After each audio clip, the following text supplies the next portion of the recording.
श्वेता जी आपसे सवाल कर रहा हूं क्योंकि पूरा खेल कह रहे हैं कि इसके बारे में सबसे अगर ज्यादा और अहम पुष्ट जानकारी है तो बीजेपी को।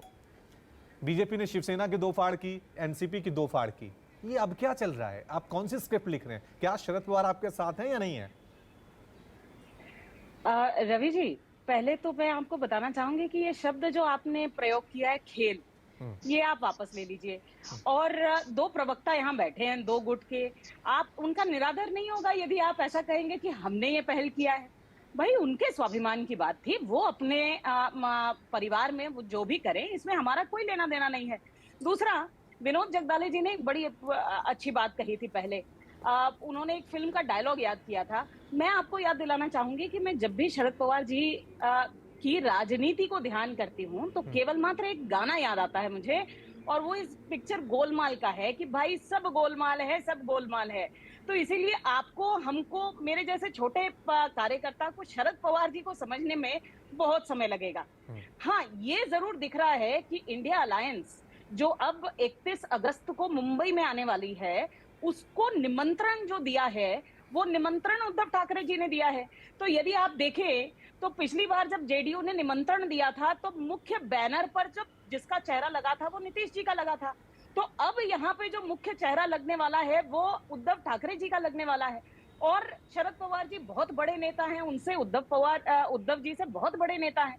तो शायद कहीं ना कहीं मन में कुछ ठेस होगी, कुछ ना कुछ बात होगी।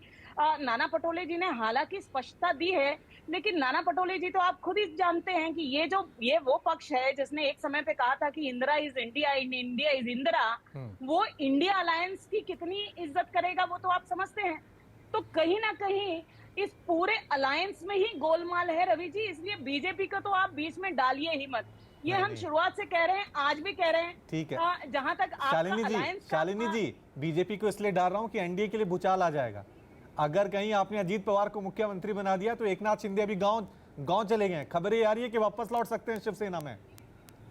अरे कमाल कर रहे हैं, आपने अभी गुलाब चंद जी की बात नहीं सुनी। और मैं दोबारा एक बार फिर से कहना चाहती हूँ, हम सब बहुत पुराने कार्यकर्ता हैं। गुलाब चंद जी को इंक्लूड करके मैं ये बात कहना चाहती हूँ, हम सब विचार के कार्यकर्ता हैं और विचारों से जुड़े हुए हैं। ठीक है, आज हमारे शीर्ष नेतृत्व ने ये कह क्या हो दिया गई है महाराष्ट्र की सियासत में, महाराष्ट्र की सियासत में दिक्कत क्या हो गई है? और आप महाराष्ट्र की सियासत में दिक्कत क्या हो गया विनोद अभी कि तमाम प्रवक्ताओं को आप देख लें, सब विरोधी हैं। एक अजीत पवार की तारीफ करता हुआ नजर आते हैं, जो दूसरे गुट के हैं वो शरद पवार की तारीफ करते हुए नजर आते हैं। बीजेपी की तरफ से श्वेता जी भी शरद पवार की तारीफ कर रही हैं। उधर गुलाब चंद दुबे को देख लीजिए, वो अब अजीत पवार की तारीफ, क्योंकि किसी को कुछ पता नहीं है कौन कब पासा पलट जाए, कौन कब किसको धोखा दे जाए,